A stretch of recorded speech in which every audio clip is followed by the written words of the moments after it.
आमर एथर भंडा अमृतभंडा आउ कुंदूरी रे भजा आमर प्रस्तुत हो गला।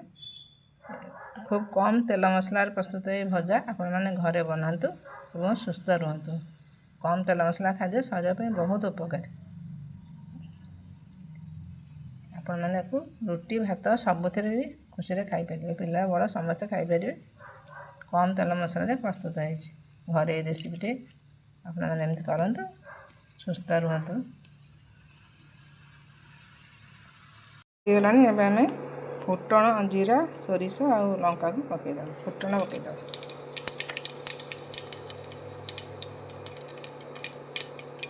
आम बर्तमान प्रस्तुत करुचे भंडा आउ कुंदूरी रे गोटे मिक्स भजा केमी हूँ आपण मैंने देखिए देखु ये कुंदूरी आ भंडा को अमृतभंडा को भल भाव काटी कुटी धोई धाइकी छाणी दे बर्तमान फुटण फुटी सारे बर्तमान पकईदेवा।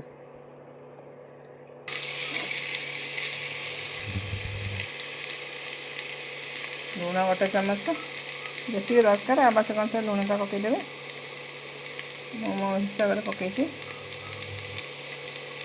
एक चामच हलदी गुंडा पकईदेवा। भल भाव मिक्स करदे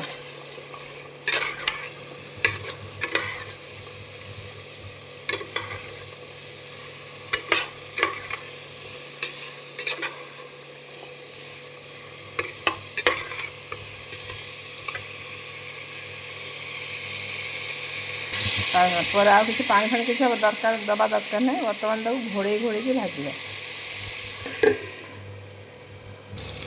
देखते एथर भजा आमर अधा अधी हो आसला आउ 5 मिनट घोड़े घोड़े भाजो।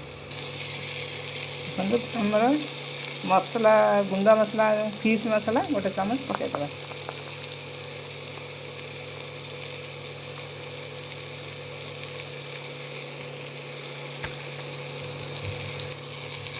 लंका गुंड टी माने कलर पर हाफ चामच लंका गुंड पकईदे काश्मीरी चिली पकईदे ताद्वारा स्वाद बढ़ाई टी लंका गुंड आम देदेवा भजा जीरा लंका गुंड पकईदे चिकेन ये राग खाए से अनुसार लंका गुंड दे तापर एमती पियाज को मुझे कुला कुला कर काढ़ी रखी पकईदे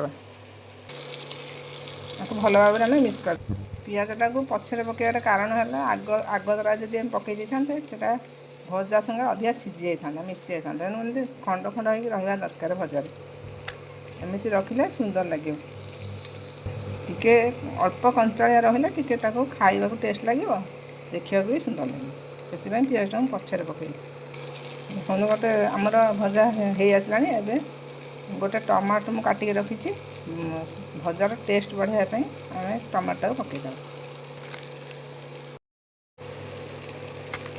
आउ 2 मिनट घोड़े घोड़े भाजा मिक्स करके घोड़े घोड़े भाजा। देखो एथर भजा आम रेडी हो गला आपण मैंने घरे बनातु केमती लगे कमेंट जनातु। रुटी भात सबुथ खाई पारे।